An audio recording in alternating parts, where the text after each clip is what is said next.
The views and opinions expressed in the Golden Boot podcast are those of the speaker and do not necessarily reflect the views or positions of the Golden Boot podcast as a whole. Y'all ready to get rolling? Quiet on the set.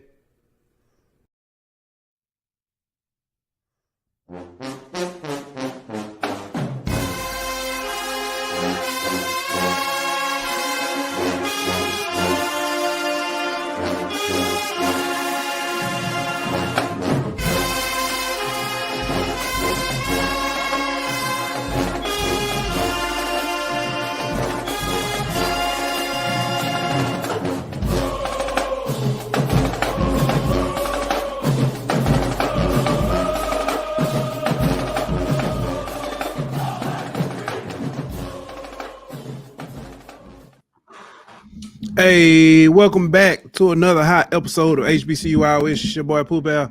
I'm in here by myself, kinda. We got some special guests with us. I think my man Ant might be able to join us tonight. I'm not exactly sure. But man, we got to talk about this SWAC Championship coming up. Prairie View taking on Florida A&M. It is a rematch from a regular season game. It's very interesting. A lot of people not giving Prairie View a chance. We're going to talk about why they do have a chance. We're going to talk about how we think the game going to go. We got a lot of things to talk about, actually. Before we get to it, y'all know what we got to do. We got to give a shout out to our sponsors over at BetOnline. BetOnline.ag. We'll be back in 1 minute.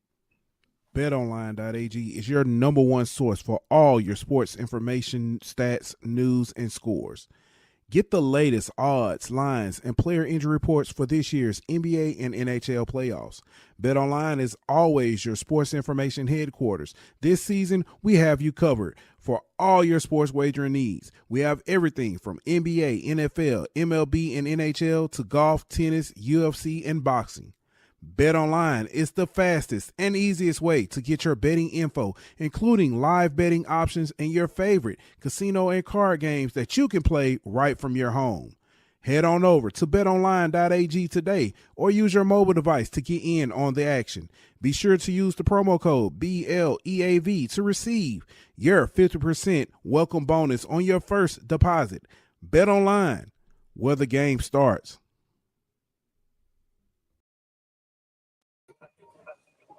Ladies and gentlemen, joining us, coming back to HBCU Hour, we got a slew of good people coming in and join us. We got Coach B, Mr. Bryan.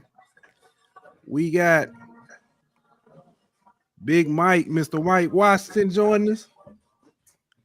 Mr. Kevin Rosier. I'm always mess up his last name. Rosier. And we got the general with us. Dr. Cavil. Gentlemen, thank y'all for joining us. Welcome back to HBC Hour. How y'all doing this evening? I'm doing well. I'm doing absolutely lovely. How are you doing?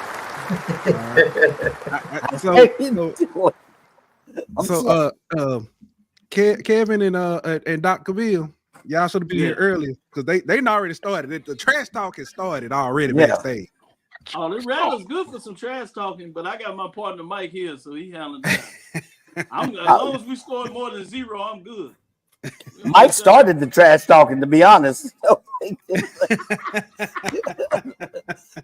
it's time, get it in early. That's right. I'm getting it in early.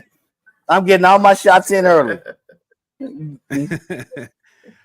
can do that little 3-finger, two finger strike slide, whatever. Whatever. I hope your wrist break. Whatever. We the Panthers, baby.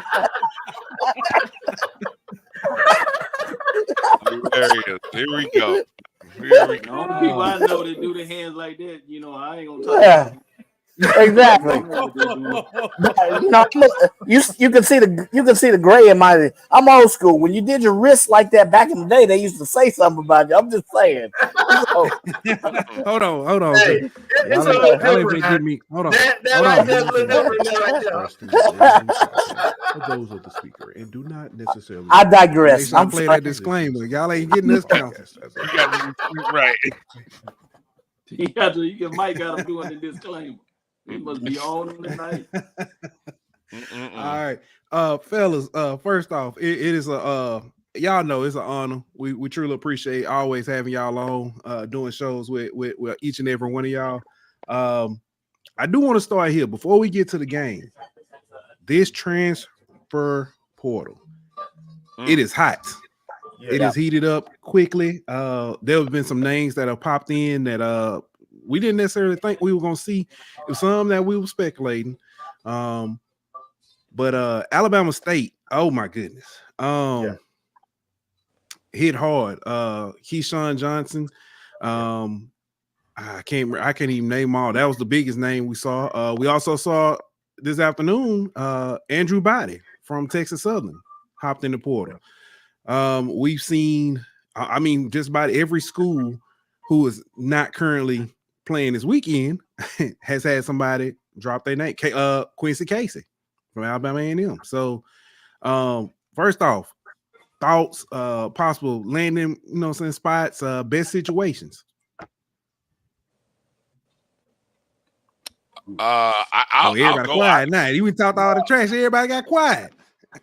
Well, I can't focus on next year because we're trained to focus on what's in front of us. Our feet are planted right where we're at, and we only got one objective. That's hashtag beat PV 2 times. That's it.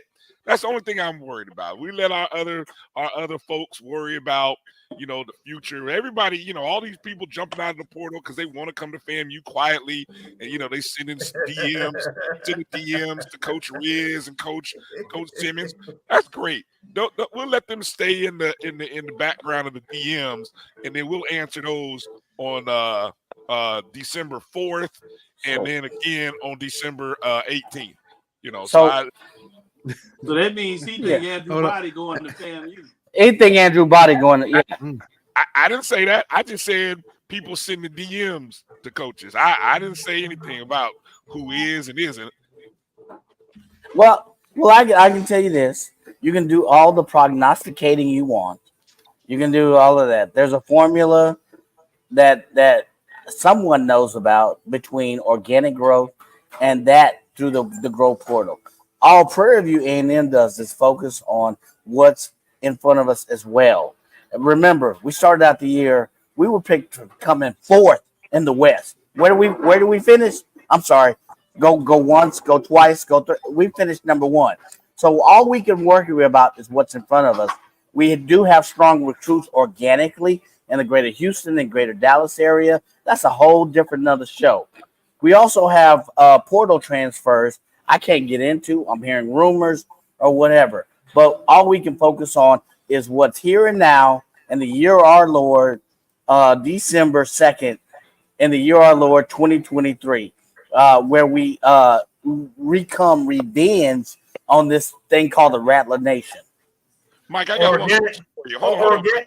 Organic 45-7. Organic that. Back in July, who picked who to finish first in the West, Mike? I'm just curious. Back in July, who'd you pick to finish first in the West? Actually, I picked Prairie View to come in 2nd. Okay, I picked y'all to come in first. So that's how much respect I had on y'all. I need some documentation on that. It's on wax. What they say? What the kids say? It's on wax. It's there. It's on wax. It's on wax. It's there. I picked y'all to come in first. As I'm just saying, I thought highly of y'all from the beginning. Good to see y'all lived up to my expectations. Okay, that's all. All right. Thank you. So I'm sorry. We digress a little bit, Pooh Bear, but you can see how motivated we get. I'm speaking of motivation. Quincy Casey, I wouldn't be surprised if Quincy Casey actually goes down to Division II. Interesting to see what that looks like if he stays at D1 FCS level. Does he transfer to another SWAC school, or does he transfer down to maybe Division II? Andrew Body, I'm hearing obviously Prairie View. That's been out there for a while. I don't know if that's more about the fans interested in him bringing down there just so they can rag on Texas Southern. Plus, obviously, the quarterback at Prairie View is leaving. But I also heard something about UTSA. He was looking there earlier in the year, but that after he kind of got hurt, decided to stay. That didn't work out. But that's interesting to me because it looks like that coach at UTSA is in interviewing for some quote unquote bigger Power 5 institutions. So Correct. that's intriguing to me to see if that's still real. But what I know about Andrew Body, that he probably has what he thinks is a good landing spot, that he wouldn't go in there unless he thinks he has something. So I don't think this is like getting out there testing the water. There was dialogue with him directly to wait until a coach was named at Texas Southern, so he could, talk to him and then decide that he had time. That decision should be made pretty rapidly, so it wasn't like he didn't have time to do that, but he decided to speed it up and get in there. So that makes me think he has somewhere to go. What was the third person you said that was in there? I forgot. Keyshawn Johnson from the wide receiver from Alabama Keyshawn State. Johnson, I would guess that he's probably going to try to look at a G5 at the FBS level, maybe sneak into some Power 5 conferences. Hopefully his grades are, for all of them, hopefully their grades are in good shape. I know Andrew Body, he did well in terms of school, so that shouldn't be a problem. But that's the other thing. Sometimes these young men, the rules state that you have to be eligible at the institution you are at to go anywhere and still be eligible. You all learned that in terms of FAMU folks with the young man that tested the waters. Decided to go out there. There may have been some questions about his ability to get in there. Regardless, he ended up coming back with the FAMU, and it worked out really well for him in terms of being able to have opportunity at the next level, which I was glad to see. So I don't think it's going to do anything but get more. I'm a proponent of it. I know at times it seems challenging when you're a fan of the institution, a fan of the SWAC HBCUs, and it can be a little, frustrating, concerning to see athletes that you see growing through your system and have a chance to make a difference as you're trying to make a run at a championship, decide, test the water. But I'm a proponent of, the opportunity for an individual to really be a free agent, for lack of better words, but, to be open to his opportunity. So I was glad when these rules were, opened up by the NCAA, giving them the opportunity. You win some, you lose some. We've gotten some great individuals that are transferred over to us. Talking about Prairie View and FAMU game, we got Caleb Johnson that came from Mississippi Valley. from Mississippi Valley, yeah. Yeah, so, that's, he's done as well. He really was a factor in this last game, making sure that we were at the position to get in this championship game. So, to me, you can't bless and pray on one side and then try to curse on the other side. So for me, I hope the young men land wherever they want to go, that it works out for them, other than when they play, if they out of the SWAC, other than when they play a SWAC school, or for that matter, other than when they play at HBCU. But obviously, especially when they play one of the teams, I'm either alumni or certainly somebody that I'm directly rooting for as a coach for whatever reason. Let me just add also, I agree with Doc, number one, in terms of being an advocate for the transfer portal and kids having opportunities. And I think the key thing with all this, including projecting where kids are going, is we got to wait for this coaching carousel to stop. Yep. We got to see who's going to get hired and who's going where. And that may include some teams that ain't through playing ball. So that's fair. Yeah. So it's hard to prognosticate on that end, but you could see, at least I could see the potential, of course, for all the teams that have lost coaches, players leave when coaches leave, but also guys who have group of 5, Power 5 talent and are underutilized. And I would say I'm extremely impressed with Keyshawn Johnson at Alabama State. And they did try to get the ball to him in a lot of ways, but ultimately they just don't have a scheme that can feature him. I think he's a potential draftable kid at the next level, talent-wise. And so, and he even against the Dark Cloud defense, he went for over 100 yards. Yes, he did. And we Yep. and we knew he was getting the ball. So Yeah. Yeah. So That's a great point. I am really interested to see where he decides to go. And him and Andrew Body are the two most interesting because I believe they have other choices or options other than just HBCU or D2. I think they do have some group of 5 possibilities and like I say, maybe some lower level power 5. Yep. Completely agree. Our man, not that one. Flitz came in and said he thinks, as you said, Keyshawn Johnson is probably going power 5. Yep. That's kind of scuttlebutt around. But yeah, and the coach, I had it next, but I kind of steered away from it because I knew as we're going coaching carousel. With all the changes, me and Ant were talking after our first SWAC media day last year. Since then, we've had 7 new coaches in the SWAC. Yeah. Right now, and as you kind of alluded to, that may not be done. So it's interesting to see that all that change and stuff as far as with coaching, transfer portal and everything. But I do want to say y'all talked about motivation. Erica chimed in and said it don't matter who win on Saturday, both y'all gonna lose to the Bison. Really? Then she chimed in and said, "Who said that? What the hell is that? Said that? FAMU basketball team stinks." See, that's not even called for. That's not even called for. Talking about basketball right now. Exactly. Nobody's talking about basketball. Erica is not used to winning in football, so she exactly. We ain't talking about basketball. We ain't talking about pickleball.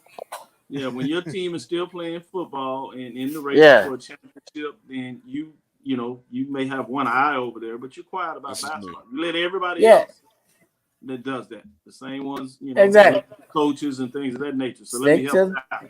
The second thing I would say to Erica is the SWAC is coming. So regardless whether it's Prairie View or FAMU, I agree with that. Little street that y'all excited about in MEAC, I hate to tell her that she's gonna be real disappointed because she got to deal with all the MEAC folks after her team loses to a SWAC team.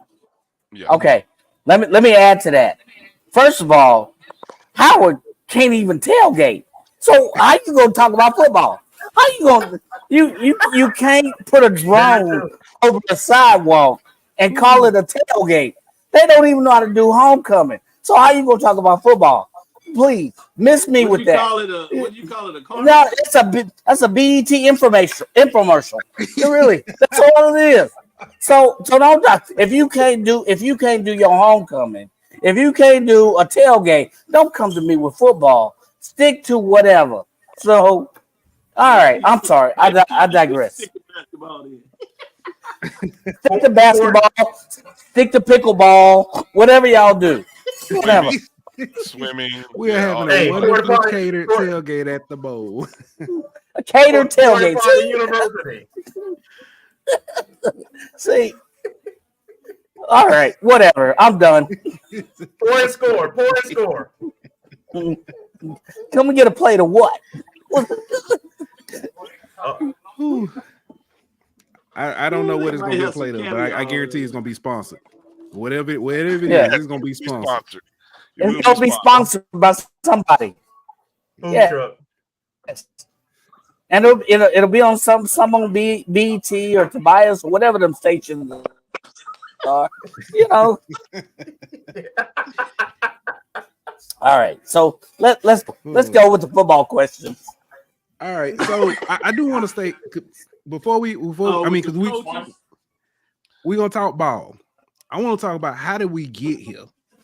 Like as you stated, Mike, Prairie View was not even. They were projected to finish 5th in the West. And They were not. They didn't. Couple years, the West team is backdoored their way in. This wasn't necessarily a backdoor type situation. But talk about Prairie View and kind of how they got here. You and Dr. Cavil, I know y'all can tag team that one. Mike, you can start it off. Yeah, yep. So Dr. Yeah, okay. So Prairie View started off with a couple of key victories. I think what was key is that they started off at times with their losses being a one-dimensional team.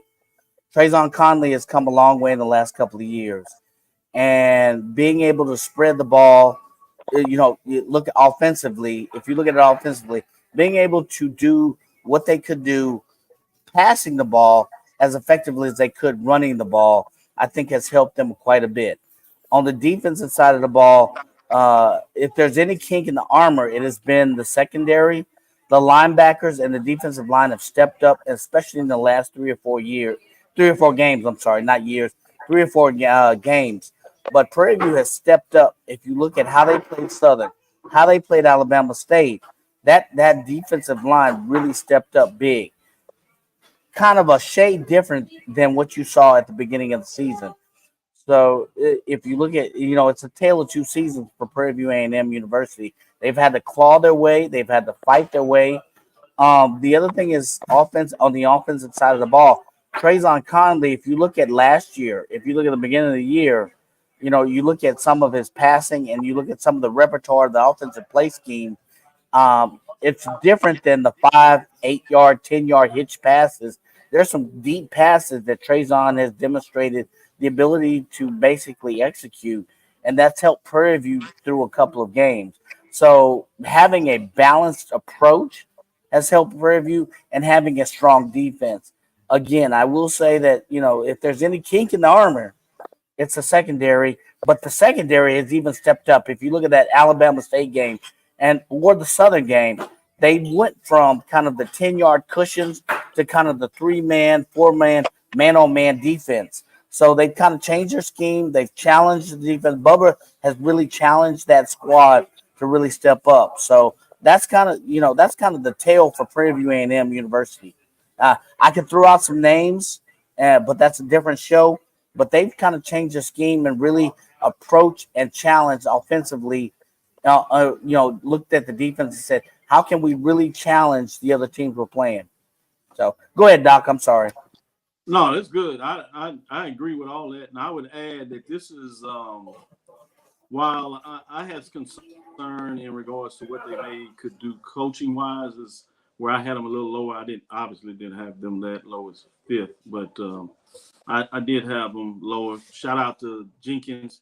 He reminded me after I was handing out the trophy for the Labor Day Classic that I was alum and then that I should not ever pick against Prairie View as an alum. And I said, well, I'm trying to be professional, but I get you. So shout out to him because he made it known that. And at that point, that's when I knew that this team was a little different. They had a huge boulder on their shoulder. They felt disrespected. Whether you believe it or not, I think it's important for them because it was in their mindset. So that's one thing that I thought this team, came into the season with. That they thought they were better than what people predicted them to be. And I will add this, that I thought they should have been better than that. I think you could have picked up the top 3 or 4 teams in the West and threw them out there and said, but nobody really talked about them. And that was intriguing to me because we know this was a quarterback league. And to me, there was essentially 3 quarterbacks coming back. You might add 4 when you talk about Alcorn, Texas Southern, Prairie View, and obviously FAMU. One reason I say a little different about Allen as we coming into the season, many people were not predicting Allen to start with the transfer that they got in from Missouri. Obviously, I thought differently if he started that you had senior quarterbacks, and I thought they would give their teams really good chances. And other than Andrew Body at Texas Southern obviously getting hurt, the other 3 were the top 3 teams essentially in the SWAC.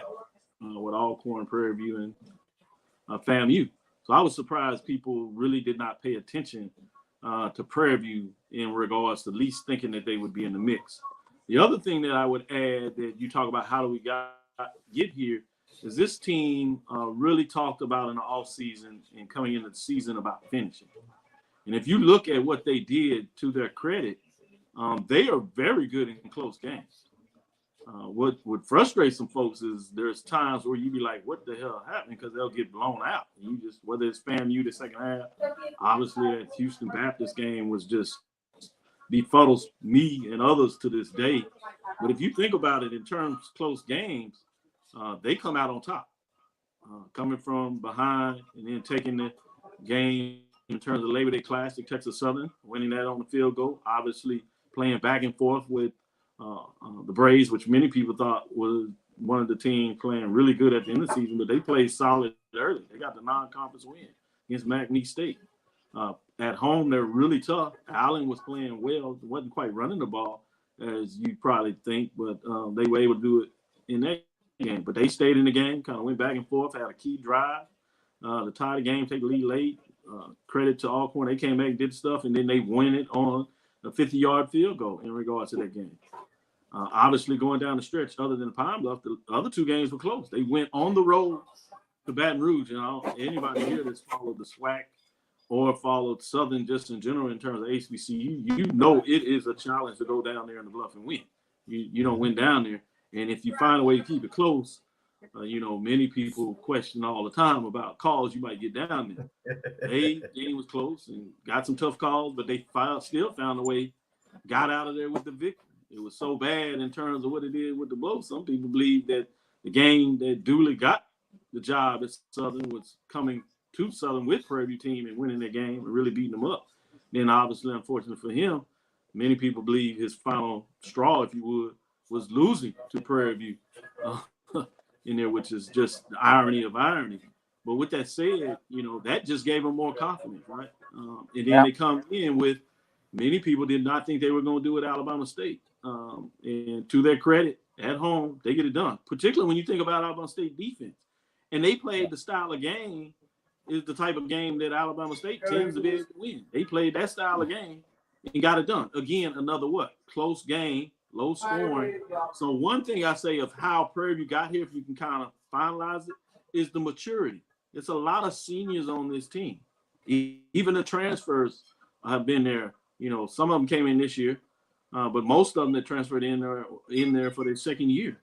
And so this is a very mature team in terms of the number of seniors that really wanted to make amends for what happened last year when they had it in their hands and went on the road to lose to a tough Valley team. Everybody knows it's tough down there.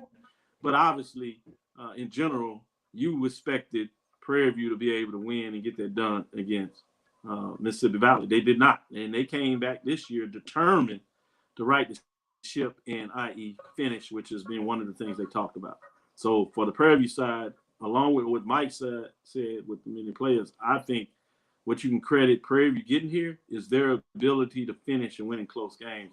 In a lot of ways, that's going to be their recipe if they're going to get over this big, bad FAMU team that everybody recognizes with any common sense as the number one ranked team, not only in terms of HBCU, but a top 10 team at the FCS level. So I won't run from that. This is a talented team. This is number 5.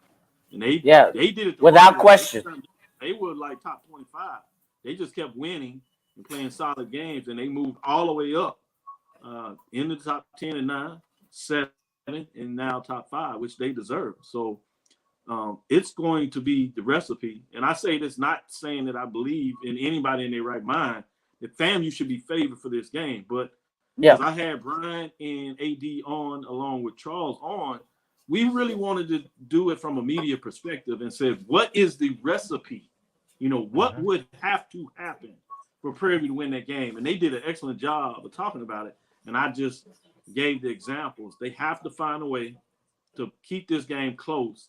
And they tend to be a team that if they can find a way to keep it close, however they do it, then they seem to be able to finish.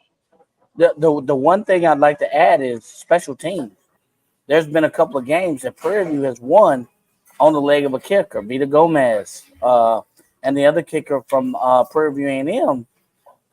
They won on their legs. They kept the game close and won those games by keeping the game close and winning by a field goal. So, in the words of Dr. Cavil and the words of many others, if they can somehow keep this juggernaut, time close, keep them close, hold them close to the belt loop, then Prairie View, there's a chance that Prairie View can win. But without question, FAMU deserves to be the ranked team, the favorite team, without question. They played that type. They are that team.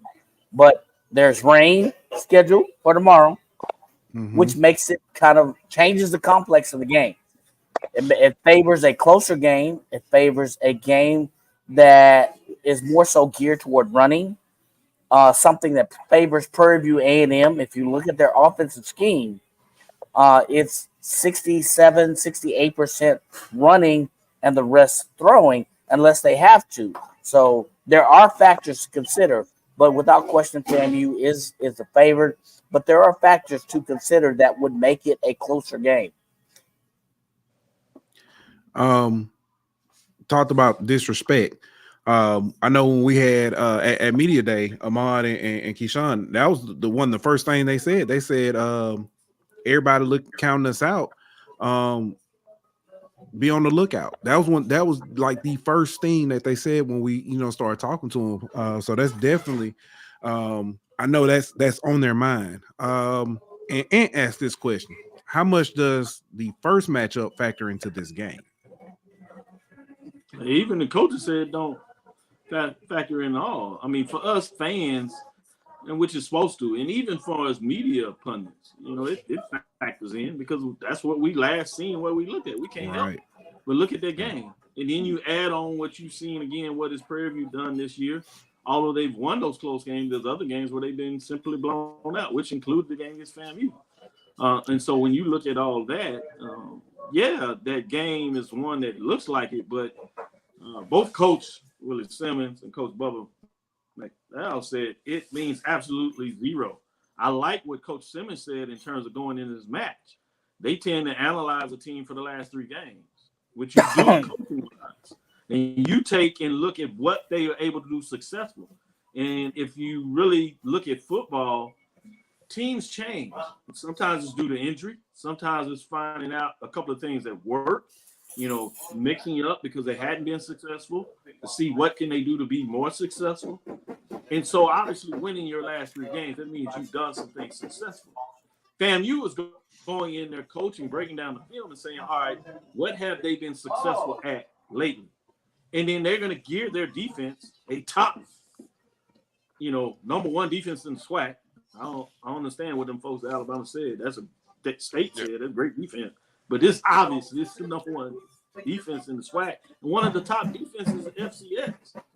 And so he's going to want to turn it loose in such a way that they're going to focus on those things that Prairie View did well and see how he can take that away from them. And so, no, in my mind, the first game means absolutely nothing. I do want to let people know that FCS is a national thing. That's not okay. We can go ahead because apparently people didn't realize that. But go ahead, Kevin. I'm sorry. I was just gonna add. It doesn't matter when the game kicks off, unless FAMU jumps on them early. Then everybody remember what happened last time. No matter what they say. But I agree, before the game starts and once the ball kick off, it don't matter. But how the game play out, it could matter at some point. And Doc mentioned about, the pathway for Prairie View is absolutely correct, especially with the weather. They have to limit FAMU offensive possessions. They have to win special teams. Right. And they need a turnover or 2, which is how they beat Alabama State and a lot of those close games. Y'all dead on it. Special teams and the defense. Yep. Unfortunately, you're playing a team that kind of got the same formula, but they got a little more flexibility offensively. Mm-hmm. So I'm really interested to see that matchup, how it plays out when both teams know that this is going to be a physical, punch you in the mouth type of game. It It's going to be an ugly game. And for Prairie View, that's a great thing because they need to ugly the game up a little bit to keep it close to have a shot in the second half. Everybody knows, generally speaking, if you look at our games, we can get off the slow starts. But the third quarter, we dominate. We own. In almost every game we have. We've only had one SWAC game that been less than a touchdown game. And that was when we had to come back against Southern in Baton Rouge. Outside of that, we've been behind the SWAC game. But ultimately, by the time that fourth quarter rolled around, we done created separation. So I'm just interested to see. And I'm praying that I'm not predicting. I'm praying that they can't sustain it. I hope Prairie View can stay in there to the fourth quarter.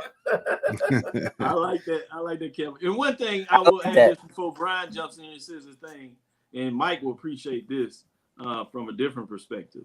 FAMU reminds me of those Cowboy teams in the 90s. And I know those people that don't like Cowboy get frustrated because they're like, man, y'all ain't being relative. But seriously, when you think about those teams used to be physical, defense that people knew was pretty good, but people didn't focus on it because they focused on their offense. But although they would go on the top and they could beat you through the air in a lot of ways, they really would push you around and start running. And games would be close for a half, maybe even in the third. But end of the game, you'd be looking up and you'd be like, man, this team beating us by 12, 14, 15, 20-some points. What happened? That's what this FAMU does. They just kind of creep along, and you look up and you be like, what happened? We down by 16 points, 17 points, 21 points. We were just in the game. What happened? Yeah. Dr. Cavil, I'm glad you said that because when me and my son went to the FAMU A&M game, we had to leave early. Kevin Metal was up there at halftime. We had to leave early because he said, this is rigged. This is rigged. FAMU ain't scored on point. This is rigged, Daddy. We got to go.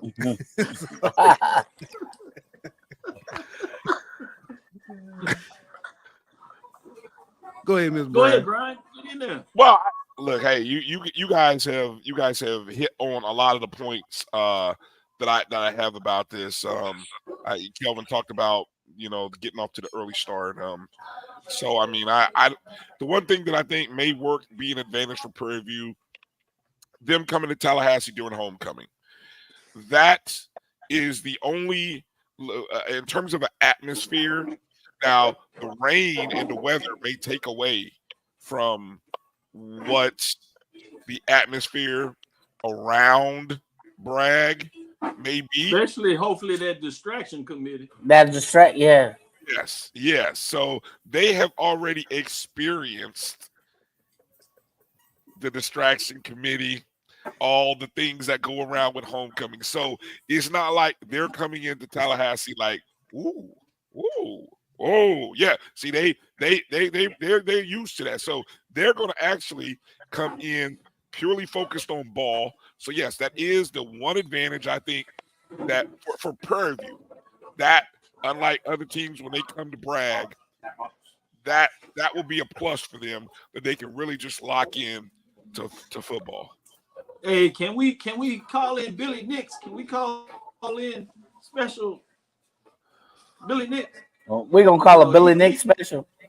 Yeah, I need to call in and put my prayers on football, Billy Nix football. Yeah. We need to lay hot hands. We need to lay some hot hands, Billy Nix hot hands on the ball. We can call him back. So. All right. Now, we talked about how did Prairie View get here. Let's talk about FAMU.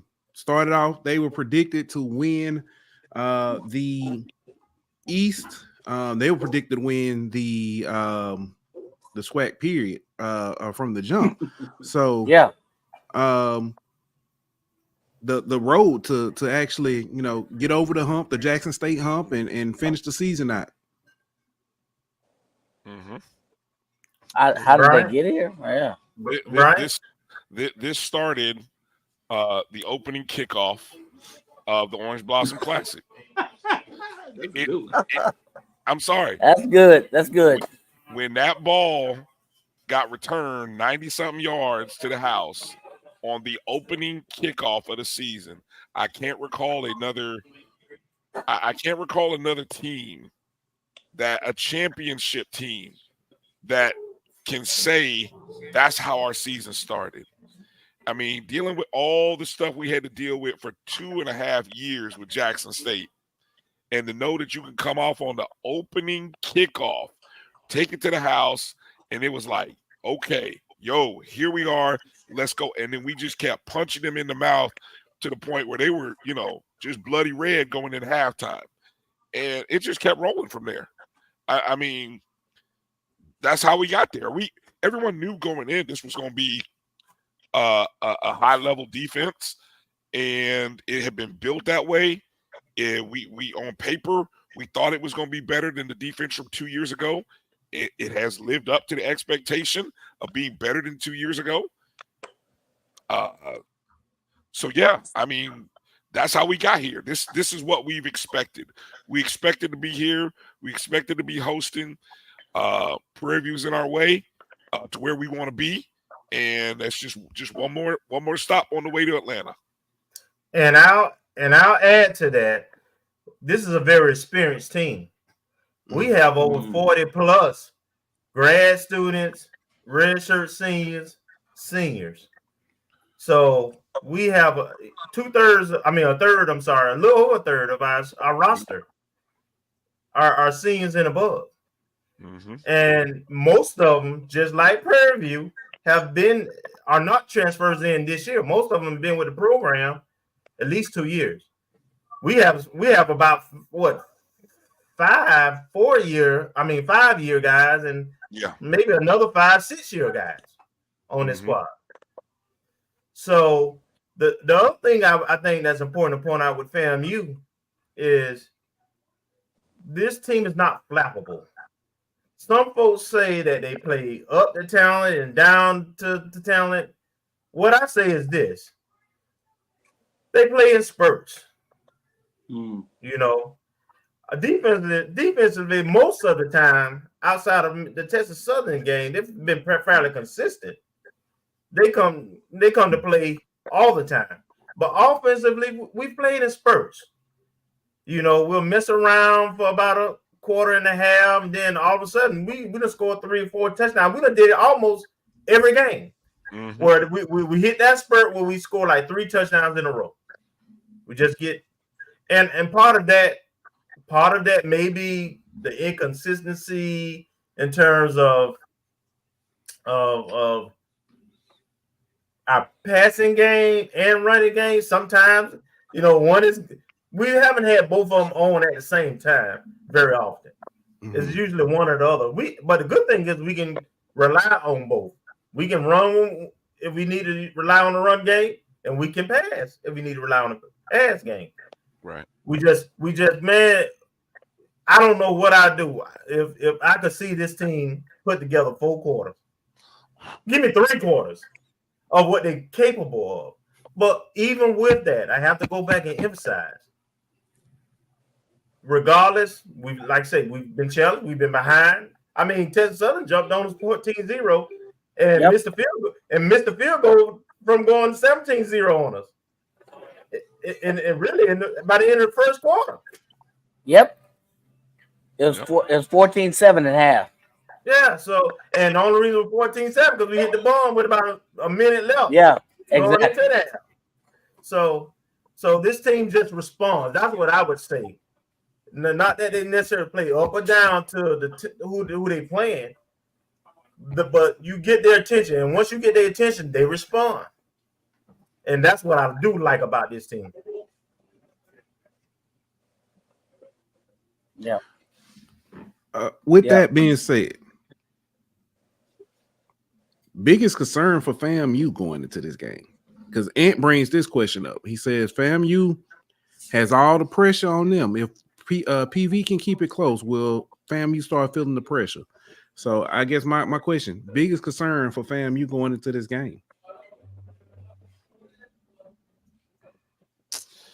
I mean, there have been close games. I mean, and we've seen a close game at Texas Southern. Yes. The Southern game.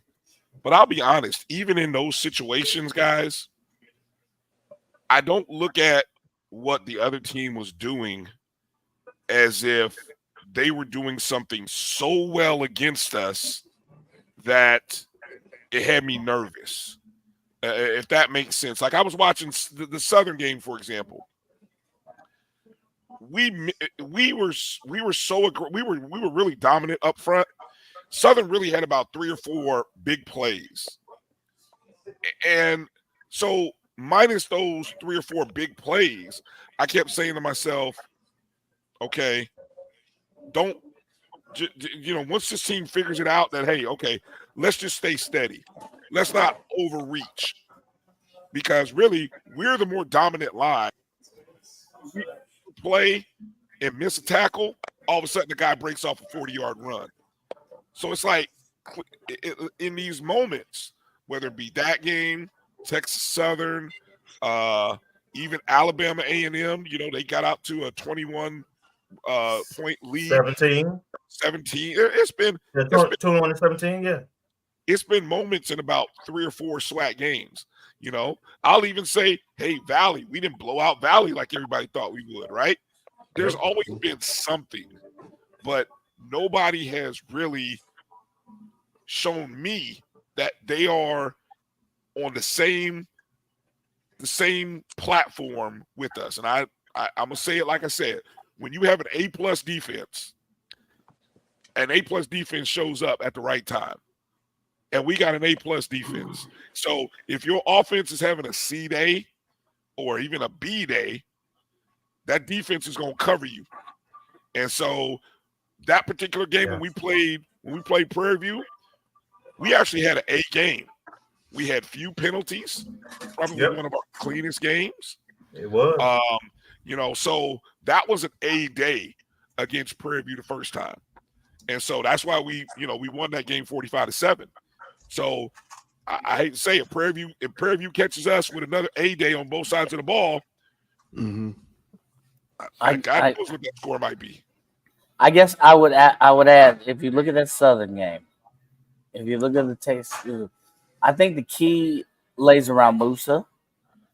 If you can make him uncomfortable, if you can fluster him, then it tends to not stop, but render the offense not as effective as it would be. If you look at Texas Southern, FAMU never lost, even though they were behind at one point. They still held the ball 40 minutes of that game. They had control of the game the entire game. And I think teams that get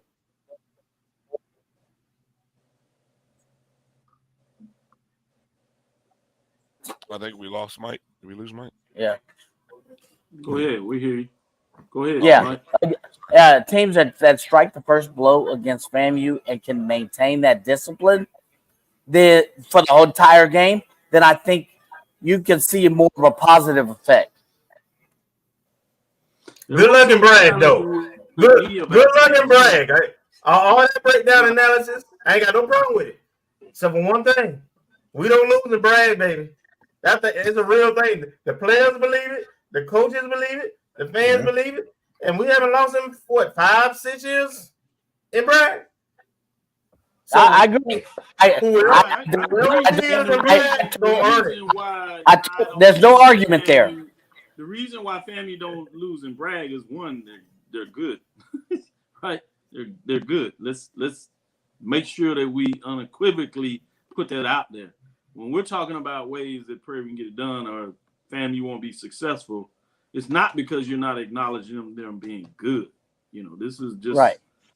X's and O's. The challenge you have with FAMU is they're really great. And I think we need to start analyzing it.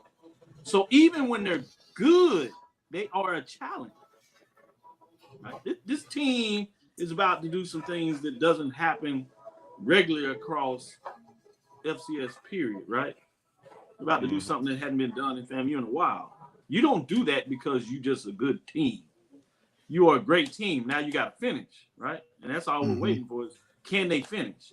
And it's going to be interesting because we're going to have this same conversation. They get over this Rubicon, and as much as I hate to say it like that. If they get past Prairie View, you're going to see the same or similar type of analysis against Howard. They have a little better offense, right? And there may be some arguments you can say on defense, but in a lot of ways, you're still saying the same things in terms schematically, generally speaking, from FAMU. The problem with FAMU is like, all right, let's say you slow down what they do in the past and you slow down Musa, which is something feasible you can do. Well, the problem is now they can run the ball. Now, it's not one running back where you focus on running back and you be like, oh, we stopped that running back. They have the ability to put 3 or 4 guys and kind of see who's hot. They can kind of see what a defense will allow them to do. They'll try to run it up a middle a little bit. Let's say you're able to stop that and be effective. Now all of a sudden they're going to be like, all right, let's do some jet sweep. Let's get outside. They're going to eat up some yards on the outside. And you're like, damn, all right, we stop that. And then all of a sudden the dunk and go to a tight end or a slide across the middle. So the problem is they're multiply talented. And they might not be anybody on offense, at least, that like jumps off the screen at you individually, which you've seen across this league, and with FAMU where they had a great quarterback or they had a great wide receiver. And you'd be like, oh, man, we can stop him. Maybe get some stuff done, and they might hit you on the backside, but you can kind of focus on that. You can't really do that with this FAMU team. You can't just focus on a certain thing. I love what Mike said. You probably take your look and you be like, all right, let's see if we can kind of mess with Moose and maybe we'll get an interception here. Maybe we can slow them down. We can get some other things going. And before we know it, we hold the ball. We at the end of the game and we'll try to look. You know what I'm saying? But this team can do stuff. Then you talk about the other side of the ball. Let's say if the offense is just not getting it done. Somehow you doing it, they falling, plays not coming in, and it's just not working together. Well, shit, now you got to go with a defense that will find a way to put points on the board like they did the first matchup. You got a chance to literally tie the game up. Yeah, we get a big play on defense. They do just that. They make a mistake on offense. You get an interception.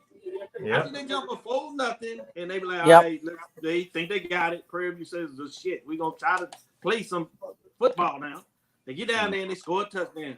Well, they get the big play. They get an interception. They march down the field. Well, guess what? Defense says, all right, this is enough of this. And they make a play. And not only do they get the turnover, they flip the field with the turnover. Yeah. So now the defense has even a tougher assignment because it's not just about saying, all right, they're not hot, we can stop them, we do some things. Now they got a short field. 1 or 2 pass plays over the top. Don't even try to run and they get a touchdown. You look up, you go into halftime, he's like, all right, we playing with the one team, this whatever. You look up, it's 21-7. You're like, what happened? You know, I know people like dancing with praise or whatever, but I'm just giving you realistically, and that's why a lot of fans are, you know, saying what they're saying, but they don't understand necessarily. They just see scores and they like whatever in prayer is, but no, really. A lot of the success of FAMU is because they are a great team. Yeah. Now, it's hard also oftentimes to look at a team that is great because you're going through the season and you want them to finish it. But I have no problem with it saying that this is a good team because they're really great and they have a chance to put their stamp on the lore of FAMU football and the SWAC, going undefeated in the conference. They're doing it at a time when the conference is expanding. So by definition, it's tougher. Now you might question in terms of level of play and different levels, and I'll give you that. But just in general, when the number of teams is tougher. So that's the challenge you have with FAMU is they have multiple ways they can get it done. Yeah. And I'm not sure you can say the same for Prairie View. And let me clarify that. I can completely agree. But if you look at offense, they're leading the SWAC, 30 points a game. Nobody else does it. They allow 14 points a game on defense. But if you look at passing, they are tops in the SWAC, 230 yards per game. Nobody else is even close. I think the next closest team is Jackson State. You look at defense against the pass, they only allow 170 yards. But the one thing that you saw is that when it comes to rushing the ball, as many rushers as they got, they're number 7, 8 in the SWAC. They got plenty of rushers, but they're number 7, 8 in the SWAC in rushing the ball. If you look at the dichotomy, I did an analysis of their last 4 games. 68%, almost 2/3 of their offense was predicated on the pass. Then they pivoted to the run. They have the ability to do both. But what I was saying is, if there's any kink in the armor whatsoever of this powerful team, is if you relegate them to the run. There seems to be something about them and just relegating them to a run-only game. Other than that, this team is hard to stop. And I hope that clarifies my point. Oh no, yeah, you're right. Our coach is named Shotgun for a reason. Yeah. Hey, the thing about it that's unique about this matchup is we've seen him for 3 years, so we certainly understand. Yeah. It wasn't because we pushed him out the door. He was going home, and we certainly understood that. But we was like, "Hey, coach, we like what you're doing here." Yeah, exactly. So we understood it, and if it wasn't for one game, he wouldn't be hunting for his first SWAC title or a National Black College. That game against Grambling, his first year there, was literally a shootout, and he says that haunts him to this day because it was a weird game and it kind of got away in some ways in regards to it being there. And there's probably some things that he looks at in that game where he believes if he had a different thing or two going in that matchup that they got to get. And that was a dominant thing, which is similar to what you see with FAMU now.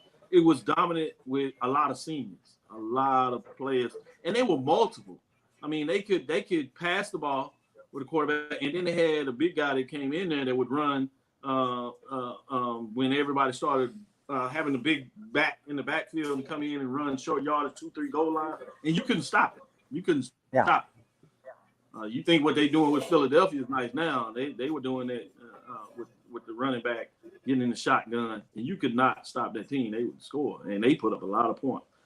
This team is similar, not in terms of how fluid they're on offense, but the multiple ways that they can get it done. Mm-hmm. Multiple. Here's the multiple. Now,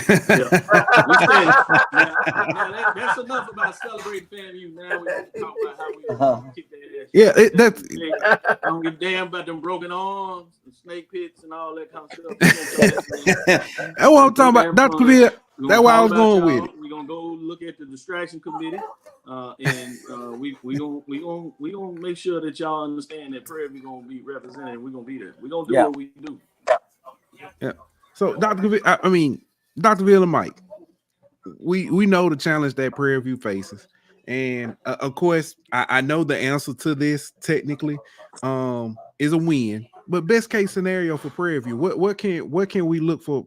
We know if Prairie View does this, they at least have a chance in this game.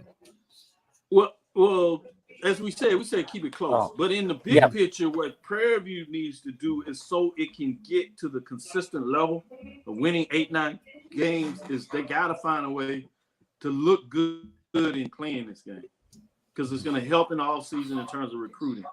And so your goal is obviously come in here and find a way to win this game.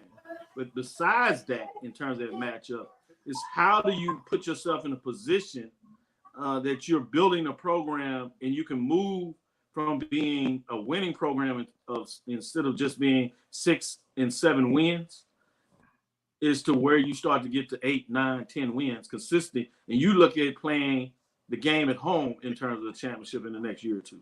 That's where you want to go with the overall themology of this game in terms of looking forward. What is the recipe in terms of Prairie View being successful in this game? But more importantly, what does that mean moving forward? And I sincerely mean that from the perspective is like you see Prairie View, Jackson State had a great run.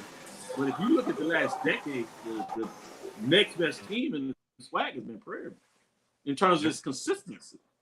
It just hadn't had a 1 or 2 seasons like a Southern or a Jackson where they were literally good enough to win the championship in a dominant fashion. That's the next step. Yeah. I think if you look at it on a microcosm, I think Prairie View has to, if you look at that last game, Trayvon Conley had 70, 80 yards passing. And they relegated Prairie View to being a run-only team. I think if you look at the game scheme in itself as a microcosm, I think they have to spread the ball. If you look at the last few games, Trayvon Conley has had more yards passing, and a plethora of running backs that Prairie View has, they've been able to spread the ball. The other piece is, I think, even if I think Prairie View has to keep the game close, and I'm talking belt buckle close. I think that's the only chance. Belt buckler. I'm talking about. I know what kind of deodorant. I know what you brush your teeth with. I think if there's any chance, you use Colgate, not Crest. Yeah. Did you use Listerine? Oh, you use that old school kind of Listerine. If they keep it close, I think Prairie View would have to do that as well. The third thing, I think Prairie View would have to. That defensive line has played well, but that linebacking core of Prairie View will have to step up like they've stepped up in the last 3 or 4 games as well. So to me, those are 3 or 4 things that Prairie View will have to do to make it not only a win in this situation, but longer term. I'll add this in terms of the pure game is the third down conversions that got to go up. You got to get key third down. FAMU is going to be looking to get off the field. You got to find a way to stay on the field. So you got to convert those third downs. They will get a chance to have a big play, right? They'll go deep. They'll go over top. It's got to be made. It can't be almost. Yeah. Right? Yeah. When they get that opportunity, they have to make the play. One thing they've done in the last 3 games, they went on top. You watch the Southern game, they went on top. Of the 2 times they went on top, 3 times they went on top, 2 of the times they made the play for long touchdown. Same thing with Pine Bluff early, and they did it multiple times. Same thing with Alabama State. People talk about the fact that they got the turnover. Yeah, it was early, but their other drive was a 16-yard drive. 16-play, 86-yard drive against Alabama State for the second score. People conveniently forget that. So they when it happens, presents itself, they got to make those plays. They got to be able to score over the top, get big plays. And they got to make the play. They had a play against Southern where they went over top, went back deep. I think they made the catch in the play. They call it a catch on the field. They put the ball on the 1-yard line. They went to review it like they do in Southern, and somehow they overturned the call. They didn't get the touchdown, but they moved a couple plays and got the field goal, and it was enough to do that. But those opportunities, when they come, they got to hit it. They made one long pass play over the top, got the touchdown, and the next one was a near miss. Those things will get you beat against FAMU as you were able to succeed and get it done and still win against Southern. Hey, let me just add to that. And from a Prairie View perspective, you're absolutely right. You got to get better quarterback play to get from 6 and 7 wins to 8 and 10 wins. You got to get a little bit more consistent with your vertical passing game. The percentages have to be up just a little bit. But outside of that, something that I am projecting, I'm going to predict for this game, because of the weather, some folks are saying that it could be a closer game, and that's very well possible. It also could lend itself to be more of a blowout. And here's what I mean. I believe if you're not careful with your special teams on a wet surface, it can really cost you some points. Good point. So I want to see how both teams handle special teams, snaps, fielding kicks and punts.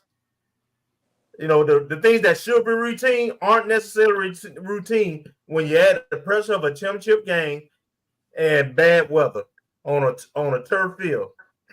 Mm-hmm. So I'm also interested to see how the guys cleats hold up on the field. It's a good field, good drain, but it still ain't grass. When I hear you talk about big plays and hitting those opportunities, the first thing comes to my mind, the offensive player know where they're going, the defensive player don't know where they're going. Right. You mess around and make a bad step, you can't recover on a wet field like you can on a regular field. That's right. So, I can see a couple of times where a routine play, somebody slipped in a hole and it busted. Yep. So I believe turnovers are gonna come down to the first, like the first game did. To be honest, when Prairie View has to throw the ball, do they hit those plays or are they turnovers? Yep. That's really, for me, that's the ball game. Yep. Ant not here, but he's still being petty. He said that's that vertical pass game is where Andrew Body comes in. Somebody trying to throw shots in. Is that for Prairie View? Is that for Prairie View? Is that for Prairie View or FAMU next year? That's a good question. Exactly. That's a good question. Hey, because he would look good in some purple and old gold. I'm just saying. Oh, that's real. Special. Go ahead, Mike. I'm sorry, I have to step away. I have a work call. I have to step away, but I just want to say, go Panthers, and Bryan, I'll see you tomorrow night sometime or Saturday morning. I'll have a glass of milk for you.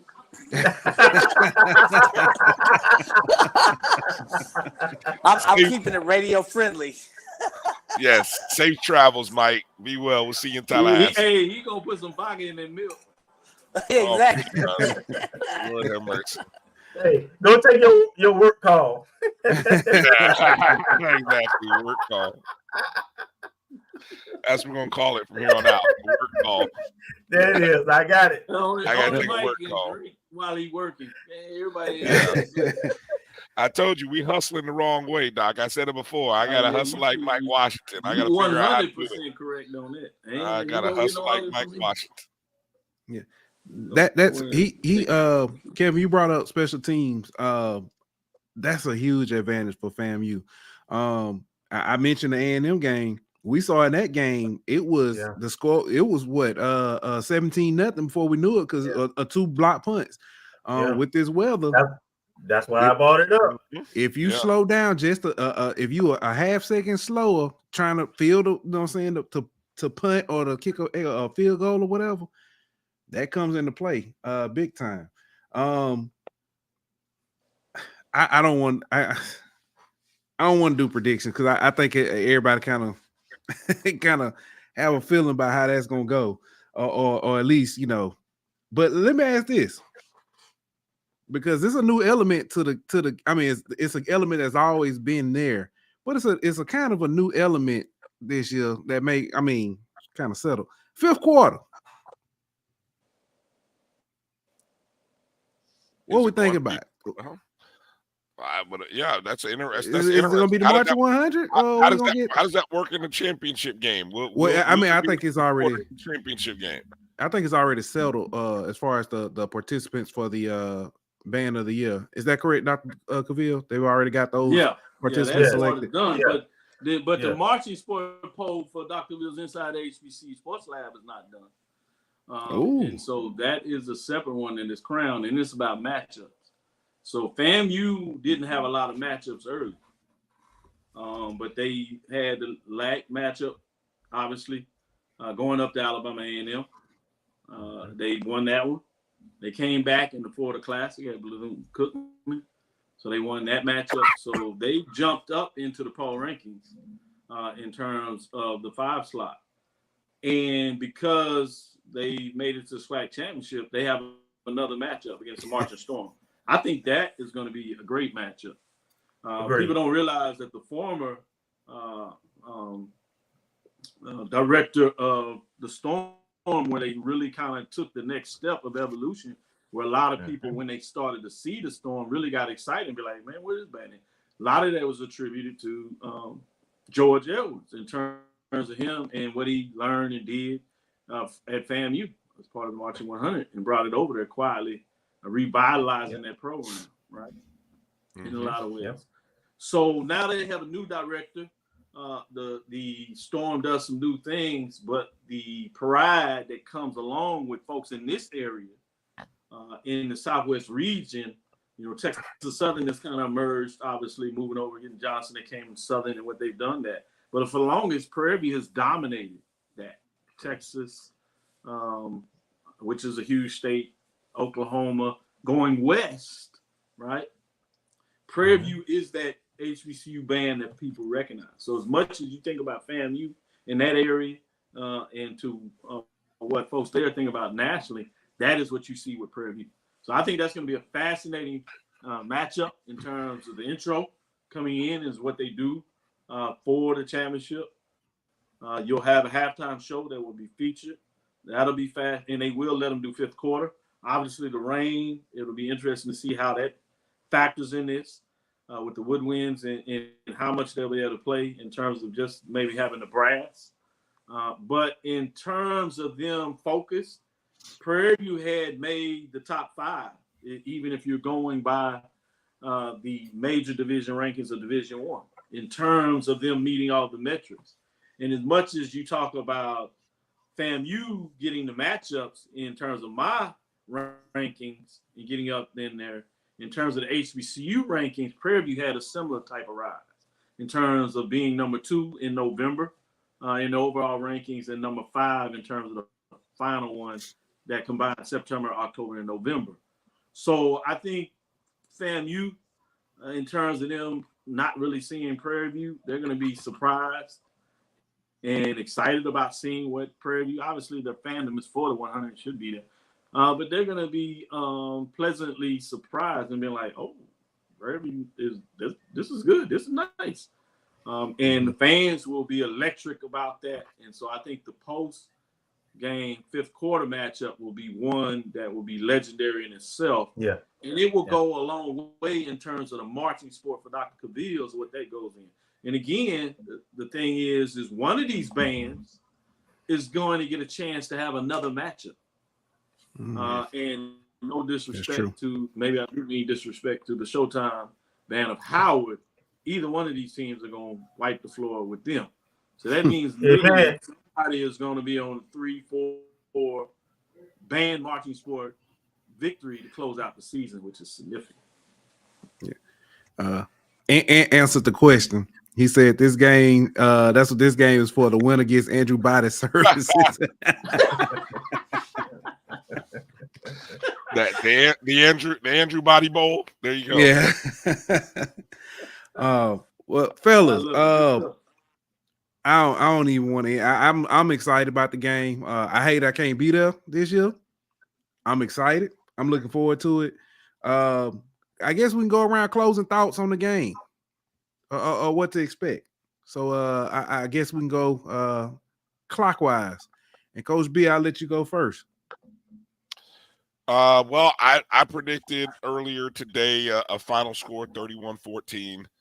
I think FAMU has to control the opening quarter. And I think when FAMU controls the opening quarter, I think that'll set the tone for the rest of this game. I've said since Prairie View was announced, I don't know how Prairie View is going. I don't know how Prairie View is going to score 21 points on offense. I don't believe Prairie View can score 21 points on offense. Now, they may get points in other ways. They may get points from special teams. Turnover could yield something. All that's possible. But if it's strictly from that offense, I don't know how that offense is going to do it. So with that said, I think that margin is me really just saying the margin of error for FAMU is a little bit wider than it is for Prairie View. And if Prairie View makes a couple mistakes early, it could really bite them and cost them just in morale going into the second half and towards the end of the game. So that's just my thoughts. I'll yield to Kelvin. Okay. So my thoughts are similar to what Bryan just articulated. We have not scored less than 20. What the Southern game? 20. What was that? 21. That was 26. 26. Yeah. So against a SWAC team, we really hadn't scored. I think Alabama State and Southern were the two lowest scores. So that's where Bryan is getting that 21, 24 points from. That I feel that Prairie View got to score in order to beat this FAMU team at home. As he indicated, how they can get it. I don't believe they can drive up and down the field more than 2 times against this defense. But they could have a special teams play or defensive play, that could get them there. But that's what I think they're going to need. They're going to need about 24 points to be able to stay in the game for 4 quarters. That being said, this FAMU team not only experienced, you got to remember they're hungry. They really ain't won nothing.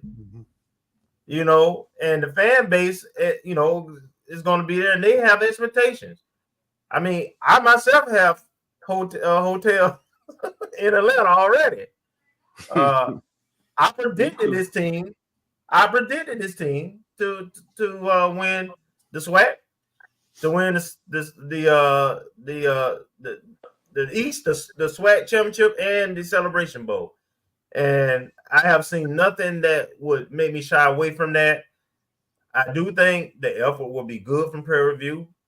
I don't think we'll put the 45 points up, even though it was a late interception pick 6 that gave us that 45. I don't think we'll put up 40 points this time. But I think we'll do what we typically have done against SWAC opponents this year. So I think the good number somewhere, Bryan, I wonder usually is about 28 with this team. Yeah. And then we start messing around. We'll miss opportunities where it should be 40, but yeah, that's just this team, right? So somewhere between 28 and 31 is where I think we'll end up. And I'll say about 17 for Prairie View.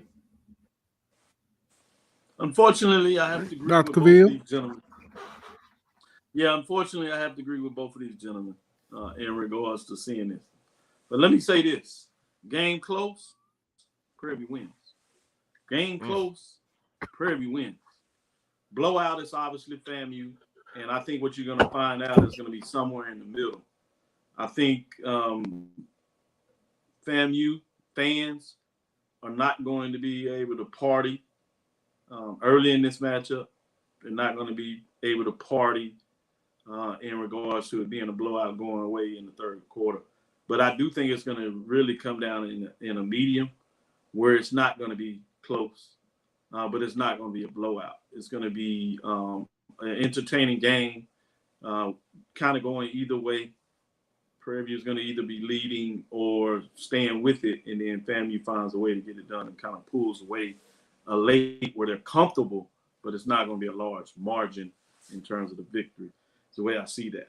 But I think what's more important of this matchup, this is a crown jewel for not just the SWAC, but HBCUs in terms of a conference perspective, whether you're talking about SIAC, CIAA, the MEAC, obviously, and the SWAC.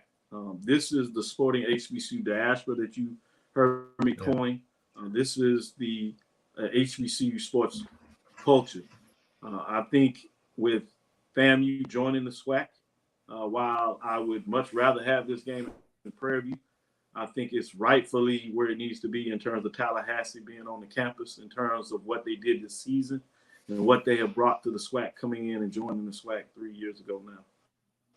With that being said, we need to appreciate what we bring to the table, because as these gentlemen allowed me to share on the show a couple of weeks ago, not only was the conference in trouble before, or just as Dr. Charles McCullum was joining the conference, there was a time where the presidents voted not to have a SWAC championship game. The coaches pushed and saved the game. And at the time that we heard, Charles and I, we were still doing a HBCU radio show once a week in a radio station. We were not streaming at the time. This was pre-COVID when all this was coming down and going down. And Charles made the statement that there are folks that have literally spent their whole life and all they knew was a SWAC championship game. It was coming up on 20 years. So folks literally were infants and going to college and they knew the SWAC championship game. So I don't think we ever can afford to take things for granted and not appreciate what this game brings to the table. And now it's at home all the financial windfall that FAMU has an opportunity to earn, rightfully so, in any other institution. Obviously, the last 2 years in Jackson and before COVID, the 2 years before that, in terms of Alcorn State, is that is the beautiful thing of what our conference is, and particularly the SWAC stands for. So I want to take a moment for us to recognize the greatness that we are witnessing in terms of what we will be able to partake in this weekend, particularly at Saturday at 3 o'clock Eastern Time, 4 o'clock Central Time, in terms of the crowning of a champion of the Southwestern Athletic Conference for 2023. All right. Great. So Well said, Doc. as we wrap up, I do want to share some thoughts on the two teams. On the Prairie View side, when we were at SWAC Media Day, we talked to several coaches, several sets of players. The teammates that kind of impressed at least on me the most were the Prairie View guys. Just simply because that talk about, and I mentioned about the disrespect that they felt, but they felt like they were going to go out there and earn it. They knew what they had to do, what they were going to go out there and take care of business, and they basically had said, hey, we finna show the world. The next thing that was, as an individual person, Jeremy Musa, and this is why it wasn't really anything he said, but we, saying it was Jeremy, and then I forget the other young man for that was there with FAMU. He came over and we were trying to get him to sit down, but they had to run to an obligation. He said, "Okay, I'll be back." Media day is wrapping up, and he walks up. He said, "Hey, I told you I'll be back. I'm a man of my word. Let's go ahead and talk." That stood out to me. That meant a lot. That showed me a lot about his character. So it's fitting to see, Prairie and Prairie View and FAMU in the SWAC season playing against each other. Also, AD Sykes, since she's been at FAMU, this is going on the third SWAC championship now with what was it? I'm not sure what, bowling, baseball, and then now football. I can't remember. For us, for FAMU? Yes.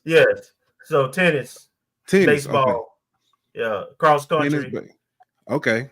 And now football.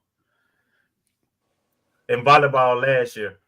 Yeah, so it's something special going on, and it's it's an amazing person to be a part of that as well. So it's gonna be interesting. Like I said, it's fitting that these two teams are kind of culminating the end of this season.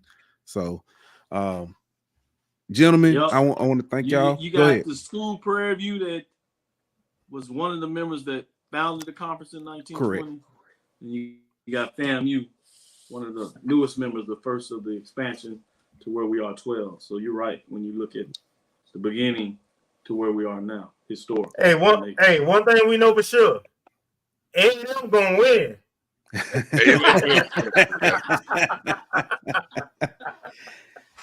I'm definitely gonna say that. Who winning? A&M. Amen.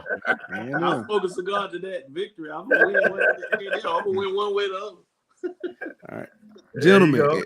As always, y'all, like I said, y'all each and every one of y'all, I truly do appreciate having y'all coming on, taking time to come on, speak with us, speak with me. Saying on behalf of myself and saying it's always an honor to have y'all on. Looking forward to the next conversation. Yes. But ladies and gentlemen, that is it for us. We'll be back on Monday. Start preparing for the Celebration Bowl. Oh, there go that broke on. Even Miss Silly knew. So you all do right by me.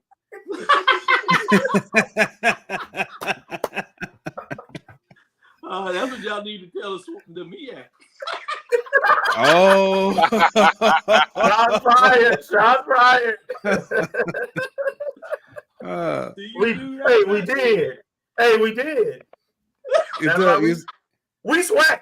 We SWAC, baby. We SWAC now. We SWAC now. Y'all SWAC. Y'all SWAC. There ain't no doubt about that. Like I said, we telling them if y'all get down there and get it done against us, go with Howard. We be like, tell you do right by me, we gonna whoop y'all, take the trophy. And want to let y'all know, sorry he couldn't be here. He said, but it was great insight. Yeah. Sorry we missed you, man. Next time, man. Hope everything's well. All right, take care. Yeah. All right. I want to know what the tailgate is. Don't leave y'all ain't told me tailgate. I'll come over there in my purple and mess with y'all. No, we got you. We gonna see you, man. You gotta worry about it. We gonna escort you there. That's all right. That's big time. Now I feel big time for real. You got to make a left at the distraction committee. Ain't that what it is? Go to you and the whole crew, not just you, everybody. We're gonna escort you. I'm bringing them. We're bringing them. We're gonna have a good time. Absolutely. Like that, we're out. This show was presented by betonline.ag. Bring me my money.